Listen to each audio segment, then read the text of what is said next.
नहीं। आज तक इस देश में जितनी भी सरकारें आई, किसान विरोधी सरकारें आई, किसान को खाने वाली सरकारें आई, कोई सरकार ऐसी नहीं आई जो किसानों के हित में बोलती है। हमारे साथ मौजूद है, उनसे बात करेंगे। चुनाव आ रहा है, योगी जी दावा कर रहे हैं 300 पार का, तो क्या कहना चाहेंगे किसान? न्यूज़ इंडिया, पहले मैं आपका धन्यवाद देना चाहूँगा, लेकिन आपसे पूछना चाहूँगा, आप जो खबर ये दिखा रहे हैं कि खबर वास्तव में दिखा रहे हैं? इससे पहले न्यूज़ इंडिया ने या दूसरे चैनलों ने जो खबर आपकी तरह दिखाई थी वो सब फर्जी खबर थी। मैं आपको बता दूं, हम लोगों ने 1 घंटा प्रदर्शन यहाँ पर किया, जिसमें मेरे राष्ट्रीय महासचिव सम्माननीय अतुल अंजान जी आए हुए थे, और आप लोगों ने एक भी खबर नहीं छापी।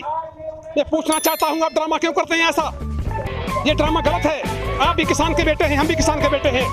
किसान की बात कहना, किसान की बात कहना आपका फर्ज बनता है, और किसान की बात को सरकार तक पहुंचाना आपका फर्ज बनता है, क्योंकि मीडिया कर्मी है। मैं आपसे उम्मीद रखता हूं, आपसे आशा करता हूं आपसे कि मेरी खबर को आप सरकार तक पहुंचाएंगे।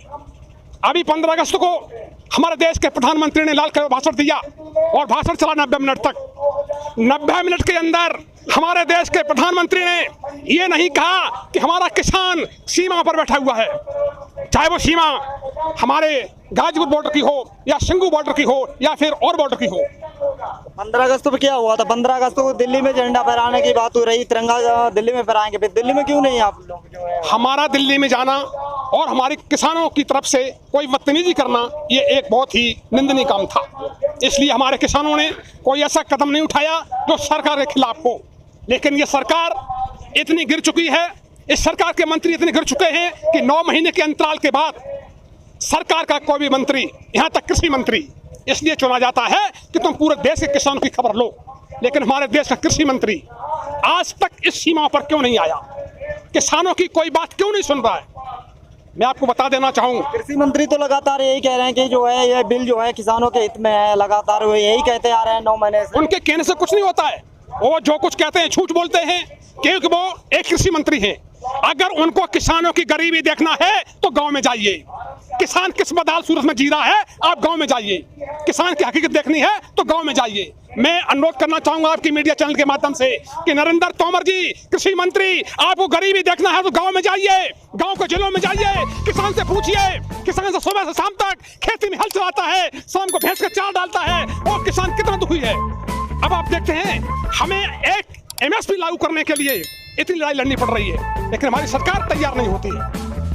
हाँ, तो यही कह रही कि छोटे किसान जो हैं गांव के, वो समर्थन कर ही नहीं रहे। ये सरकार बिल्कुल बाईजात झूठी सरकार है। ये सरकार एकदम निकम्मी सरकार है। इस सरकार ने यहाँ तक ये अपने गिरेबान में झांक कर देखे कि मैंने जो किसानों के साथ वादे किए, और मैं आपसे एक बार और कहना चाहूंगा, केवल बीजेपी की ही सरकार नहीं, सारी सरकार निकम्मी रही। मैं बीजेपी की बात नहीं करता हूँ, मैं कांग्रेस की बात करता हूँ, और मैं प्रदेश की सरकार की बात करता हूँ। उत्तर प्रदेश में जब बीजेपी की सरकार से पहले समाजवादी पार्टी की सरकार थी, तब हमारे औरंगाबाद सम्मेलन में एक तय हुआ था कि हमारे जिले के, हमारे प्रदेश के, हमारे देश के तमाम किसानों को 10,000 रुपये मासिक पेंशन दी जाए।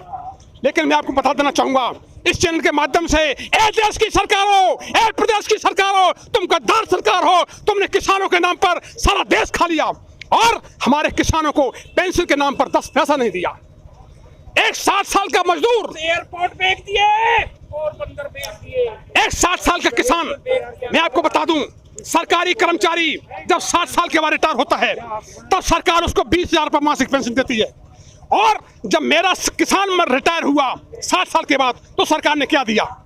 हमारी सबसे बड़ी मांग है कि हमारे तमाम देश के किसानों को जिनकी उम्र 60 साल हो गई है, उनकी पत्नियों को और किसानों को ये सरकार कम से कम 5,000 रुपये मासिक पेंशन दे। सरकार ये 2-2 हजार रुपए भी दिए थे किसानों के लिए जो है, और किसानों के लिए तो हित में ही कानून। ये 2,000 रुपया जो सरकार ने घोषणा की है, ये 2,000 रुपया उन लोगों को मिलते हैं जो लोग सरकार के और उनके बाबुओं के चमचे हैं। सरकार और उनके बाबुओं के चमचे जो हैं, उनको 2,000 रुपया दिए जाते हैं। मैं आपसे बता देना चाहूंगा, गांव में 25% किसानों को 2,000 रुपया नहीं मिल पाता है। आज मैं बता दूंगा आपको, जो 2,000 रुपए के बदले 1,000 रुपया बाबुओं को देते हैं, 500 रुपया बाबुओं को देते हैं, वो बाबू उनके पैसे दिलवा देते हैं। लेकिन अमूमन किसान, गरीब किसान जो वास्तविक खेती से जुड़ा हुआ किसान है, उसको 2,000 रुपया नहीं मिल पाते। मैं आपको इस चैनल के माध्यम से कहना चाहूंगा कि मेरी जो भी खबर है सरकार के पास इस किसान की मजबूरी को देखते हुए हर किसान की खबर को आप सरकार तक पहुंचाएं। और मैं अनुरोध करना चाहूंगा सम्मानीय मुख्यमंत्री अपनी 11 प्रधानमंत्री नरेंद्र मोदी जी से कि हे मोदी जी, अगर आप देश के प्रधानमंत्री हैं, आप वास्तव में देश के रखवाले हैं और देश को चाहते हैं, तो आप कल ही गाजीपुर बॉर्डर पर आकर के किसानों को संबोधित करें। हम कहा तो था 1 कोल की दूरी पे हैं। ये सब बकवास है, कोई 1 कोल की दूरी पर नहीं है। आप दिल्ली में किसान से 10 कदम की दूरी पर बैठे हुए, आप कहते हैं 1 कोल की दूरी पर हैं। अगर आपको यही लगता तो आप वहां से चल करके यहाँ तक आ जाते। तुम्हारे पास हजार सुरक्षा कर्मी लगे हुए हैं, कौन तुम्हें खाने वाला था? कोई तुमको टच नहीं कर पाता। आप आइए इस गाजीपुर बॉर्डर पर, तुम्हारा स्वागत है, किसानों को संबोधित करिए आकर के। आप मैं कहना चाहूंगा यहाँ से। लेकिन क्या लग रहा है आपको, जो है लगातार ये कि किसान विरोध कर ही रहे हैं और 9 महीने से चल रहा, सरकार वार्ता भी नहीं कर रही है, तो क्या लग रहा है आपको? देखिए साहब, हमारा देश जब गुलाम था और हमने आज़ादी पाने के लिए पूरे 90 साल का समय खोया और 90 साल के बाद इस देश को आज़ादी मिली, तो हमारा देश 90 साल के बाद जब आज़ाद हो सकता है तो ये तो 9 साल क्या और 18 साल तक ये प्रदर्शन चलेगा। तो हम लोग तैयार हैं और ऐसे चलाते रहेंगे, एक कदम भी पिछड़ने के लिए तैयार नहीं। लगातार जो है विधायक पश्चिमी उत्तर प्रदेश मुजफ्फरनगर ले लें, वहाँ भी जाते हैं। अभी उमेश मलिक का एक बयान निकल के आया, तो वहाँ जा रहे हैं तो लगातार विधायकों पे हमले हो रहे हैं, कहीं उनकी स्याही फेंका जा रहा है, कहीं कुछ किया जा रहा है। तो ये क्या है? ये मतलब मैं आपको बता देना चाहूँ, किसान बहुत ही मजबूर है और मजबूर आदमी जब किसी किसान को दबाया जाता है हर तरीके से, तो किसान क्या करेगा? किसी कमजोर के ऊपर आप अटैक करेंगे तो आपको मार नहीं सकेगा, तो आप पत्थर फेंकेगा, स्याही डालेगा, और ये सब कार्यक्रम होते हैं। ये और ज्यादा बढ़ेंगे हर जगह पर। जब इसी इनका मंत्री जाएगा, इनका विधायक जाएगा, तो किसानों के हमले और तेज होंगे। मैं आपको बता देता हूँ, अगर उन्होंने किसानों की बात को नहीं माना तो किसानों के हमले और तेज होंगे। अभी पश्चिमी उत्तर प्रदेश में है, अभी पूर्वी उत्तर प्रदेश में ये हाल होगा। अभी आपको मैं बता दूं, बंगाल जैसे देश में उन्होंने लगातार कोरोना के नाम पर तमाशा किया और वहां जीतने के लिए बेईमानी की गई, और कोरोना काल में वहां सरकार बनाना चाहते थे जो कि नहीं बन पाई। सबसे बड़ा कारण था किसानों का आंदोलन, और इस आंदोलन के चलते इनकी सरकार बंगाल में नहीं बन पाई। और मैं आशा करता हूं और किसानों से अपील भी करता हूं कि उत्तर प्रदेश से किसानों, अगर तुम्हें जरा भी शर्म है, इस मोदी सरकार को एक भी किसान कतई वोट न करे। उत्तर प्रदेश मुख्यमंत्री योगी जी की लोकप्रियता उतनी ही बढ़ती जा रही है जितना यहाँ आंदोलन स्टार्ट हुआ, उसके बाद भी जो है उनकी लोकप्रियता बढ़ती जा रही है। कि जो है इंडिया टुडे के सर्वे में दिखा रहा है कि मैं आपको बता दूं, लोकप्रियता बढ़ाने वाली मीडिया है। मीडिया सरकार के हाथों का खिलौना है, खिलौना।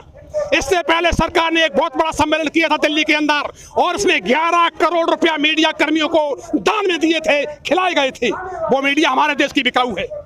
इस मीडिया ने उत्तर प्रदेश की सरकार क्या, पूरे भारत देश की सरकार को खरीद रखा है मीडिया को, और मीडिया उनके चैनल दिखाती है और उनकी बात करती है। आज किसानों की बात बताइए, एक पेपर में हमें आप बता दें, एक अखबार में बता दें कि गाजीपुर बॉर्डर पर किसानों की ये खबर निकली है, हमें आप बता दें। आप मेरे सामने मीडिया कर्मी खड़े हुए हैं, आप भी किसान के बेटे हैं, एक खबर हमको बता दें। हमारे देश की सरकार नहीं, हमारे देश की मीडिया भी झूठी है, ये 100% मैं आपसे कह देना चाहूंगा। हमारे साथ बहुत सारे किसान भाई जुटे हुए थे, उन्होंने यही कहा कि अगर कानून वापस नहीं